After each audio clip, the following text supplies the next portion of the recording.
इस वीडियो में हम बात करेंगे जो 9 से 12 की जो थर्ड टॉपिक है। मैंने फर्स्ट और सेकंड यहाँ पे वीडियो अपलोड कर दिए हैं। फर्स्ट और सेकंड की आरबीएससी के टॉपिक 9 से 12 की यहाँ पे मैं व्याकरण करवाने वाला हूँ। और वो आपके जो first grade, second grade, third grade और जो फोर्थ ग्रेड है उसके लिए यहाँ पे अनिवार्य होने वाली है। अब अगला जो हमारा टॉपिक है वो है शब्द विचार। अगला जो हमारा टॉपिक है वो है शब्द विचार। और शब्द पहले हमने जो दो टॉपिक किए हैं वो है भाषा व्याकरण और लिपि का। और जो अगला टॉपिक किया था वो है वर्ण विचार व खंड का। और जो अगला टॉपिक है वो है शब्द विचार। इसमें हम देखेंगे कि परिभाषा देखेंगे, उत्पत्ति के आधार देखेंगे, रचना के आधार पर देखेंगे और तत्व देश देशी ये सभी यहाँ पे टॉपिक होने वाले हैं। अर्थ के आधार पर हम शब्द विचार के बारे में चर्चा करेंगे। तो जो हमारा टॉपिक है वो है अगला है शब्द विचार। यहाँ पे जो अगला हमारा टॉपिक होने वाला है वो है शब्द विचार। ये यूनिट नंबर थर्ड है आरबीएससी की। तो यहाँ पे हम बात करेंगे यदि शब्द विचार की। तो यहाँ पे प्रत्येक भाषा की ध्वनि के व्यवस्था व शब्द रचना के आधार पर सुनिश्चित अर्थ प्रणाली होती है। भाषा की सबसे छोटी इकाई और सार्थक इकाई ही क्या कहलाती है? शब्द। ध्वनि समूहों की ऐसी रचना जिसका कोई अर्थ निकलता है उसे क्या कहते हैं? उसे हम शब्द कहते हैं। इसकी परिभाषा देख लेते हैं। एक या एक से अधिक वर्णों से बने सार्थक ध्वनि समूह को हम शब्द कहते हैं। एक या एक से अधिक वर्णों से बने सार्थक ध्वनि समूहों को हम शब्द कहते हैं। शब्द की हिंदी भाषा में जहाँ अपनी जननी संस्कृत भाषा मानी गई है, उसी प्रकार शब्द के उत्पत्ति के आधार पर, रचना के आधार पर, प्रयोग के आधार पर अनेक भेद बताए गए हैं। जो पहला भेद हमारे पास है वो उत्पत्ति के आधार पर है। और उत्पत्ति के आधार पर बात करें यदि शब्द के भेद, तो हिंदी भाषा में संस्कृत जो शब्द हैं उनके भेद बताए गए हैं। उसमें जो हिंदी भाषा शब्दों के भेदों के बारे में बताया गया है। तो इसमें जो उत्पत्ति के आधार पर एक तो होता है तत्सम और एक होता है तद्भव। तत्सम का मतलब होता है तत् प्लस सम, उसके समान। उसके समान मतलब किसके समान? संस्कृत के समान। किसी भाषा में प्रयुक्त उसकी मूल भाषा शब्दों को तत्सम कहते हैं। हिंदी की मूल भाषा संस्कृत है, अतः संस्कृत के वे शब्द जो जो की तो त्यों प्रयुक्त होते हैं वे तत्सम कहलाते हैं। जैसे अट्टालिका, उष्ट्र, कर्ण, यंत्र, अग्नि, आम्र, गर्धव, क्षेत्र। अगला जो है वो है तद्भव। तद्भव का मतलब होता है कि वे शब्द जो संस्कृत के रूप परिवर्तित करके उनका उच्चारण किया जाता है वो सभी शब्द क्या कहलाते हैं? शब्द तद्भव कहलाते हैं। दो यहाँ पे हम दोबारा देख लेते हैं इसकी पर। संस्कृत भाषा के वे शब्द जिनका हिंदी में रूप परिवर्तन करके उच्चारण किया जाता है, जो हमारी सुविधा के अनुसार किया जाता है, वो सभी शब्द क्या कहलाते हैं? तद्भव कहलाते हैं। उन सभी शब्दों को क्या कहते हैं? तद्भव कहते हैं। उन्हें तद्भव कहा जाता है। जैसे अट्टारी, ऊंट, कान, आग, आम, गधा, खेत, ये सभी शब्द क्या कहलाते हैं? तद्भव। तो यहाँ पे उत्पत्ति के आधार पर आपको शब्द के भेद ध्यान में रखने हैं। तत्सम और तद्भव। तत्सम का मतलब होता है वे शब्द जो संस्कृत में वैसे कि वैसे प्रयुक्त होते हैं। जैसे उष्ट्र, उष्ट्र को हम तद्भव में ऊंट कहते हैं। जैसे अट्टालिका, अट्टालिका संस्कृत शब्द है, जबकि अटारी जो तद्भव रूप है। कर्ण कर्ण तत्सम रूप है। तत्सम यानी जो संस्कृत में भी कर्ण ही कहा जाता है। और जो वो कान को हम तद्भव में कहते हैं। कान का ही, कर्ण का ही जो तद्भव रूप है वो हमारे वो क्या होता है? तद्भव। यहाँ पे कुछ तत्सम और तद्भव रूप दिए गए हैं, वो आपको डिटेल में मैं इसकी पीडीएफ डालूंगा, तो वहां से आपको देख लेने हैं। फिर भी मैं आपको कुछ कुछ मोस्ट इम्पोर्टेंट यहाँ पे बताने वाला हूँ। संस्कृत के वे शब्द जो सेम टू सेम यहाँ पे आए हैं वो है अकार्य। और अकार्य को तद्भव में क्या कहा जाता है? अकाज। अगम्य, उसको अगम कहा जाता है। आश्चर्य, तो इसको तद्भव में अचरज कहा जाता है। इस अचरज के आगे मोस्ट इम्पोर्टेंट भी आपको लगा लेना है। अक्षत, अच्छत कहा जाता है। अट्टालिका, तो इसे अटारी कहा जाता है। अज्ञानी, इसे अनजाना कहा जाता है। अंधकार, तो ये अंधेरा हो गया तत्व रूप।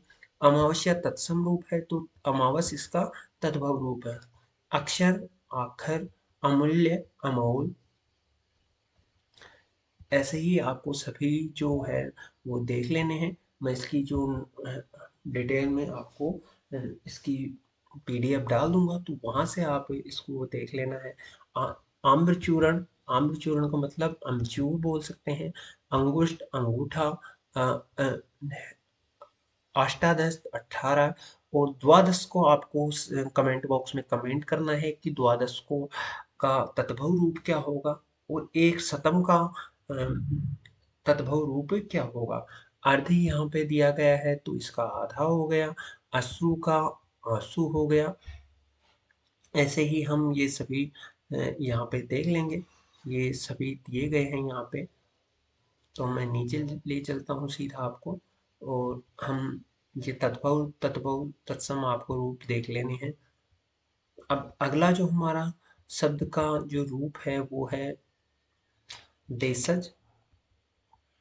देशज वे शब्द होते हैं जो किसी क्षेत्रीय शब्द स्रोत के आधार पर भाषा व्यवहार का कोई उसका कोई पता नहीं होता, देशज कहलाते हैं। परिस्थिति व आवश्यकता अनुसार लोगों द्वारा शब्द घड़ लिए जाते हैं, देशज शब्द कहलाते हैं। जैसे परात, कांच, यहाँ से भी एक क्वेश्चन पूछा जाता है। ढोर, खचाखच, फटाफट, मुक्का या आदि। देशज शब्दों के भेद के प्रकार हैं। देशज शब्दों के प्रकार हैं तो अपने घड़ंत से बने शब्द होते हैं। दूसरा द्रविड़ भाषा से आए शब्द भी हो सकते हैं, और इसका कोल व संथाल से आए शब्द भी हो सकते हैं। अपनी घड़ंत से शब्द से अंतर्मन की में उपड़ी भावनाओं, खुशी, गम, क्रोध, अभिव्यक्ति के आधार पर जो घड़ंत शब्द होते हैं उन्हें अ, जिन ध्वनियों का बार बार प्रयोग होता है, जनसामान्य समुदायों द्वारा उनका बार बार प्रयोग किया जाता है। धीरे धीरे उनका प्रयोग साहित्य में भी होने लगा। यही शब्द अपनी गणन से बने शब्द होते हैं, जैसे उद्यम, अंगोछा, खुरपा, ढोर, लपलपाना, बुद्धू, लोटा, परात, चुटकी, जाट, टटेरा, खटपट आदि। द्रविड़ भाषा से आए देश शब्द अनल, कटी, चिकना, ताला, लुंगी, इडली, डोसा आदि शब्द। कोल व संताल आदि से आए शब्द कप, कपास और पान, परवल, बनास, बाजरा और सरसों आदि। विदेशी शब्द को आपको ध्यान में रखना है। विदेशी शब्दों से क्वेश्चन आ सकता है आपके। विदेशी शब्द वे शब्द जिनका प्रयोग हिंदी भाषा में किया जा रहा है, जैसे हिंदी में, अंग्रेजी में, फारसी में, पुर्तगाली में, तुर्की, फ्रांसीसी, चीनी, डच, यूनानी, जो भी शब्द हैं विदेशी, वो सभी यहाँ पे प्रयोग होने वाले हैं। तो ये हम देख लेते हैं एक बार। अंग्रेजी के शब्द जो हिंदी में प्रयोग होते हैं: अफसर, agent, class, clerk, nurse, car, coffee, court, guard, check, tailor, teacher, truck, taxi, school. School को ध्यान में रखना है। स्कूल का पेन, एक पेन का भी आपको ध्यान में रखना है। पेपर का भी ध्यान में रखना है। बस का ध्यान में रखना है। रजिस्टर, रेल, एक रेल का आपको ध्यान में रखना है। शर्ट, सूट, स्वेटर और टिकट। अरबी जो शब्द हैं उनके बारे में बात कर लें। अरबी भाषा से भी यहाँ पे शब्द आ सकता है। अक्ल, अदालत, आज़ाद, इंतजार, इनाम, इलाज, इस्तीफा, कमाल, कब्जा, कानून, कुर्सी, किताब, किस्मत, कबीला, कीमत, जनाब, जलसा, जिला, तहसील, नशा, तारीख, ताकत, तमाशा, दुनिया, दौलत, नतीजा, फकीर, फैसला, बहस, मदद, मतलब, लिफाफा, हलवाई, हुक्म, हिम्मत और आदि। फारसी शब्द कौन कौन से होते हैं? तो फारसी शब्द अखबार, अमरूद, आराम, आवारा, आसमान, आतिशबाजी और आमदनी, कमर, कारीगर, खुश्ती, खजाना, खर्च, खून, गुलाब, गुब्बारा, जानवर, सेब, जगह, जमीन, जमा, दवा, जलेबी, जुखाम, तनख्वाह, तबाह, दर्जी, दीवार, नमक, बीमार, नेक, मजदूर, लगाम, शेर, सूखा, सौदागर, सुल्तान, सुल्फा आदि ये शब्द हैं। यदि आप इसको 2-3 बार भी देख लेते हो वीडियो को तो भी आपको ये याद हो जाएंगे। आचार, अ, पुर्तगाली जो शब्द है वो है आचार, ये आपको विशेष ध्यान में रखना है। आचार, अगस्त, आलपिन, आलू, आया, अनानास और इस्पात, कनस्तर, कमीज, कमीज का ध्यान में रखना है। कमरा, ये गोभी, गोदाम, गमला, चाबी, पीपा, पादरी, पीता, बस्ता, बटन, बटन का ध्यान में रखना है। बाल्टी, पपीता, पतलून, मेज, लबादा, संतरा और साबुन आदि। अगली जो भाषा है वो तुर्की भाषा के शब्द है। आका, उर्दू, काबू, केची, कुली, कलंगी, कालेंगी सब शब्द दिए गए हैं। इन सभी को आपको देख लेना है, वो जो मैं आपको प्रोवाइड करूंगा नोट्स, उसके जरिए आपको यहाँ पे देख लेने हैं। जो अगला है शब्द के भेद, तो रचना के आधार पर शब्द के भेद बात करें, जो रचना की बनावट कह सकते हैं उसे, उसके आधार पर 3 भेद है, रूढ़, योग रूढ़, यौगिक। ये 3 भेद यहाँ पे हैं। रूढ़ शब्द वे होते हैं जो किसी व्यक्ति, स्थान, प्राणी, वस्तु के लिए वर्षों से प्रयुक्त होने के कारण किसी विशिष्ट अर्थ में प्रयुक्त हो जाते हैं, उन्हें रूढ़ कहते हैं। इन शब्दों को का अर्थ एक इकाई होती है, जैसे निर्माण की प्रक्रिया ज्ञात नहीं होती, इनका कोई अर्थ भी नहीं होता, जैसे दूध, गाय, रोटी, दीपक, पेड़, पत्थर, देवता।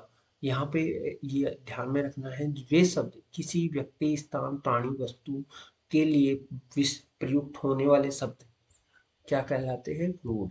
यौगिक के बारे में कहते हैं, जो वे शब्द जो 2 या 2 से अधिक शब्दों से बने होते हैं तथा तथा उन शब्दों का अपना कोई प्रत्येक अर्थ भी होता है, किंतु मिलकर वे संयुक्त का बोध कराते हैं, तो उन्हें हम यौगिक शब्द कहते हैं। जैसे विद्यालय, प्रेम सागर, प्रतिदिन, दूध वाला, ये सभी क्या होते हैं? राष्ट्रपति और महर्षि, ये सभी शब्द क्या होते हैं? यौगिक। यहाँ पे विद्या प्लस आलय, यहाँ पे आलय अलग शब्द है, विद्या अलग शब्द है, तो इनका जो मिलकर जो अर्थ है वो विद्यालय बन गया, मतलब स्कूल बन गया, आपकी पाठशाला बन गया। अगला जो हमारा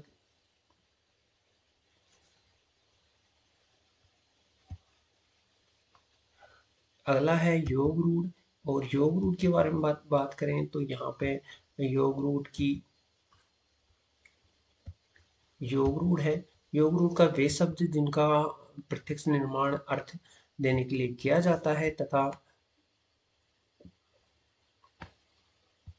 योग रूढ़ वे शब्द होते हैं जो यौगिक शब्द का निर्माण कर प्रत्येक अर्थ देने वाले शब्दों का योग में होता है, आपस में मिलकर किसी विशेष अर्थ का प्रतिपादन के लिए रूढ़ हो जाते हैं। जैसे वे शब्द क्या कहलाते हैं? योग रूढ़ कहलाते हैं। जैसे पीताम्बर, पीला है जो अंबर, अर्थात किसके बारे में बात की गई है?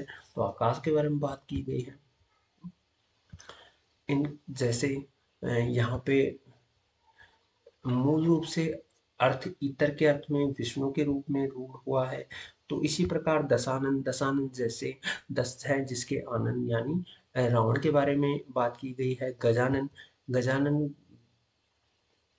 जो गणेश जी के बारे में बात की गई है। लंबोदर, यहाँ पे भी गणेश जी के बारे में की है। त्रिनेत्र, शिव के बारे में बात की गई है। चतुर्भुज, जिसके 4 है भुजा। यतार, ब्रह्मा। घनश्याम के बारे में बात की गई। रजनीचर, जो रात को विचरण करता है। यहाँ पे ये सभी चीजें योग रूढ़ कहलाएगी। पास है प्रयोग के आधार पर हमें शब्द के भेद बताने हैं, तो प्रयोग के आधार पर 2 होते हैं, एक तो विकारी और एक अविकारी। विकारी शब्द वे होते हैं जिनका लिंग, पुरुष, वचन, प्रकार, पुरुष, कारक, काल के अनुसार परिवर्तन हो जाता है, उन्हें विकार कहते हैं। विकारी शब्दों में समस्त संज्ञा, सर्वनाम, विशेषण, क्रिया शब्द आते हैं तथा इनका अलग अलग अध्याय किया जाता है।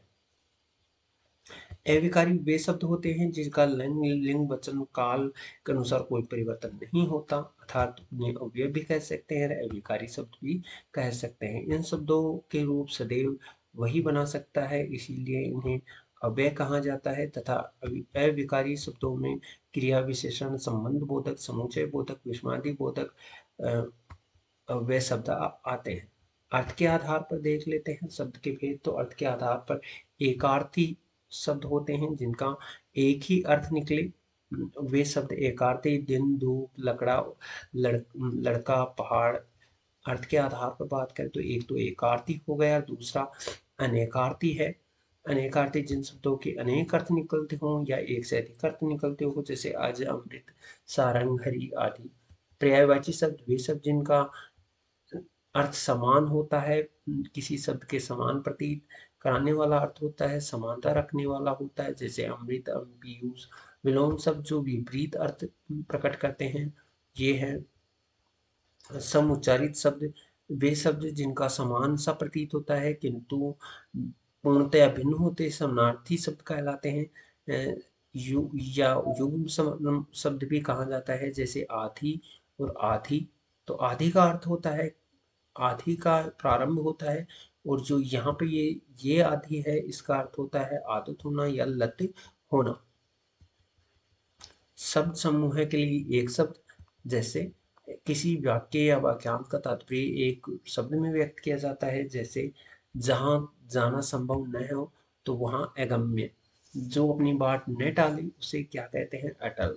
समानार्थक प्रतीत होने वाले भिन्नार्थ शब्द ऐसे शब्द जो दृष्टया रचना की दृष्टि से प्रतीत होते हैं, वे शब्द समान प्रतीत होते हैं तथा अर्थ की दृष्टि से बहुत समीप होते हैं, किंतु उनके अर्थ में बहुत सूक्ष्म अंतर होता है और अलग अलग संदर्भ में प्रयोग संभव होता है। वे शब्द समानार्थक या समानार्थक शब्द होते हैं, और इनका अर्थ होता है, वो होता है जैसे एक होता है अस्त्र और एक होता है शस्त्र। अस्त्र अस्त्र शस्त्र देखने में ऐसे लग रहे हैं कि सेम ही है, बट अस्त्र होता है फेंक कर वार करने वाला, हाथ से फेंक कर, जैसे तीर, भाला। और शस्त्र हथियारों का प्रयोग हाथ में रखकर किया जाता है, जैसे तलवार, लाठी, लाठी, चाकू। अगला है समूहवाची, ऐसे शब्द जो समूह के रूप में प्रयोग किए जाते हैं, जैसे गट्ठर, गुच्छा, चाबियों का समूह है, गिरोह है, माफिया, चोरों का समूह है, रेवड़, बकरियों का समूह है। ये झुंड में प्रयोग होता है। ध्वन्यार्थक शब्द ऐसे शब्द जिनका अर्थ ध्वनि आधारित ध्वन्यार्थक शब्द कहते हैं, इन्हें भी उपभेदों में बांटा गया है। तो ये उपभेद ध्वन्यार्थक शब्दों के उपभेद हैं। एक तो बोलियों के आधार पर, पशु बोलियों के आधार पर, एक पक्षियों बोलियों के आधार पर, एक जड़ पदार्थ बोलियों के आधार पर। तो ये पक्षी बोलियों के आधार पर है, ये पक्षी बोलियों के आधार पर, जैसे दहाड़ना शेर, भौंकना कुत्ता, हिंदना घोड़ा, चिंगाड़ना हाथी, मिमियाना भेड़, रंभाना गाय, फूफाना यहाँ पे सांप, टर्राना मेंढक, गुर्राना चीता, म्याऊ बिल्ली। पक्षियों की बोलियां चहचहाना चिड़िया, प्यू प्यू पिया, काव काव कोहा, कुटर कुटर कोबर, कबूतर। तो यहाँ कुकड़ुकू मुर्गा, कुहकाना कोयल। यहाँ पे जड़ पदार्थों की ध्वनियाँ होते हैं, कड़कड़ाना, बिजली खटखटाना, दरवाजा छुक छुक करना, रेलगाड़ी, गर्जना, बादल खनखनाना, सिक्के आदि। यहाँ पे जो अगला शब्द क्वेश्चन पूछे गए हैं कुछ, वो आपको आपको कमेंट बॉक्स में कमेंट करने हैं। तो मैं पहला क्वेश्चन यहाँ पे दे, इसी से आपका आ जाता है कि जो तत्सम रूप कौन सा है। इनमें तत्सम शब्द आपको ढूंढना है। ऊंचा है, अश्रु है, और आग है, और चीता है। और आग का आपको आग को आपको तत्सम रूप लिखना है। आग का तत्सम रूप क्या होता है, और यहाँ पे तत्सम रूप भी पूछा गया है। पहला क्वेश्चन है कि आपको इन चारों में से तत्सम रूप ढूंढना है, और आग का आपको तत्सम रूप लिखना है। तद्भव रूप कौन सा है? तो क्षत्रिय, कृष्ण, ग्रह, गांठ। इनका तद्भव रूप देशज कौन सा है? काज, ताकत, सपना, थान। इनमें से आपको कमेंट बॉक्स में कमेंट करने हैं। तो तत्सम शब्द वे होते हैं, मैं एक बार बता देता हूँ। तत्सम शब्द वे होते हैं जो संस्कृत में ज्यों के त्यों प्रयुक्त होते हैं। वे तत्सम शब्द कहलाते हैं। तद्बहुरूप वे होते हैं जो संस्कृत से अपनी आवश्यकता के अनुसार उनका हम सरलता के लिए प्रयुक्त किया जाता है, वो होते हैं तद्भव रूप। और कुछ बदल जाते हैं ये रूप, जैसे हम बात करें उष्ट्र तो तत्सम रूप हो गया, और ऊंट यहाँ पे तद्भव रूप हो गया। ऊंट सरलतम बनाया गया है, जो तद्भव रूप हो गया। ऐसे ही आपको जो नेक्स्ट टॉपिक है वो यहाँ पे शब्द विचार है, वो हम नेक्स्ट वीडियो में बात करेंगे इस टॉपिक की। यहाँ पे मैं सभी टॉपिक आपका क्लियर करने वाला हूँ, और ये आरबीएससी के नोट्स हैं आरबीएससी के। तो फिर भी यदि आपको कोई डाउट होता है तो कमेंट बॉक्स में कमेंट कर दीजिए। और भी यदि आपको कोई भी डाउट हो तो वो भी कमेंट बॉक्स में कमेंट कर दीजिए। और आपको इस जो पीडीएफ है वो आपको टेलीग्राम चैनल पे मिल जाएगी। वीडियो पसंद आता है तो वीडियो को लाइक जरूर कर देना है, चैनल को सब्सक्राइब कर देना है। Thank you. जय हिंद, जय भारत, वंदे मातरम।